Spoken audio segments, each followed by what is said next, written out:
Mon grand-père me disait tout le temps, en fait, quand t'as des questions, pose des questions. Une reproduction, j'imagine, à l'échelle du lac. On peut se douter que probablement que le monstre se cacherait dans le trou là-bas, entre les roches. La chasse au hibou, qui est représentée ici. Ça, c'est des pièges à hibou, je pense. Là. Le hibou tombe. Carl va capoter. Hein? Carl va capoter quand il va voir que j'en ai pas acheté. Ça, c'est plus comme le bateau qu'il y avait dans Waterworld. Ouais, peut-être, ouais. Dans... Mon Dieu, ça fait loin, ça. Ouais. Vous avez aussi en pirogue. Oh!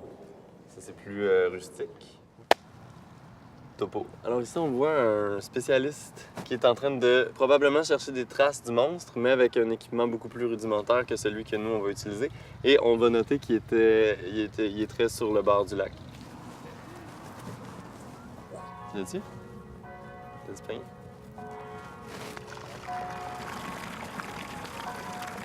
C'est malade parce qu'avec la perspective, tu peux penser que c'est moi qui crache de l'eau. Sauf dans le fond, what?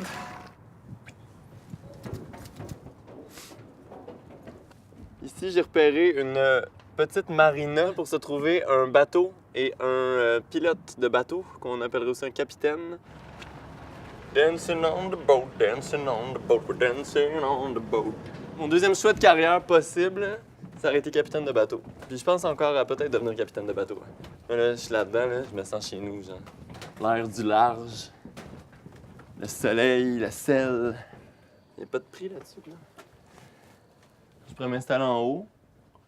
Puis Carl pourrait être assis en bas, fait qu'on n'aurait pas besoin de trop passer la journée ensemble tout le temps parce qu'à un moment donné. Magog, c'est très populaire d'avoir des coupes de cheveux de type reptilienne ou des trucs plus pointus. On a ici un couple d'aventuriers qui vont probablement à la recherche du monstre eux aussi. On voit qu'ils sont équipés seulement d'une petite sacoche. Est-ce que vous venez du coin, monsieur? Venez-vous de Magog? Est-ce que vous avez déjà entendu... On est en train de faire un topo sur le monstre du lac. Ouais. Est-ce que vous avez déjà entendu parler d'anecdotes de gens qui auraient vu le monstre? Ouais, Jacques Boivin, ouais. Puis est-ce que vous savez où est-ce qu'on peut le rencontrer? Lui? Il est décédé. Ah, il est décédé? Ah, c'est pas pratique. C'est lui qui a parti l'histoire. Ah ouais, fait que c'est il eux autres qui ont gros- répondu ça. Ouais, puis il plongeait pour l'historique du lac de Benfray-Bengreg. Puis à un moment donné, c'est là qu'il a pris des témoignages. Il y a des femmes qui l'ont vu de près. Qui ont vu le monstre de près? Ouais. Ah ouais. La forme, mettons, le dos d'une baleine, si tu veux, bien moins large. Ouais, comme, ben vraiment comme un serpent. Ouais, c'est ça, Mais, bien ouais. immense. Pensez-vous qu'il y en a juste un ou que ça serait comme les descendants du monstre? Parce que ça fait longtemps quand même, là. Les premières histoires remontent à 1800 quelque chose. Ouais, c'est ça, mais sait pas on parle si, tout le temps de la même petite bébite. là. Ouais, Il y a des fleuves sous-marins. C'est ça. Ouais, on a entendu parler de ça Bon, comme des mais tunnels qui relient les lacs entre Ouais. eux autres. Fait que ça serait la même bébite. La qui serait même partout. bébite. Puis c'est drôle que le monde appelle ça le monstre du Benfray. Ouais, parce qu'ils ont peur de... Il va pas dire que tu vas te manger encore. Dans Encore. 40 quelques années que je connais, À date. à date. C'est quand on se retrouve dans des endroits comme ça où on sent que le danger peut être à portée de main, qu'on se rend compte qu'il y a pas mal d'affaires qu'on pense qu'on comprend, mais que dans le fond, on les comprend pas.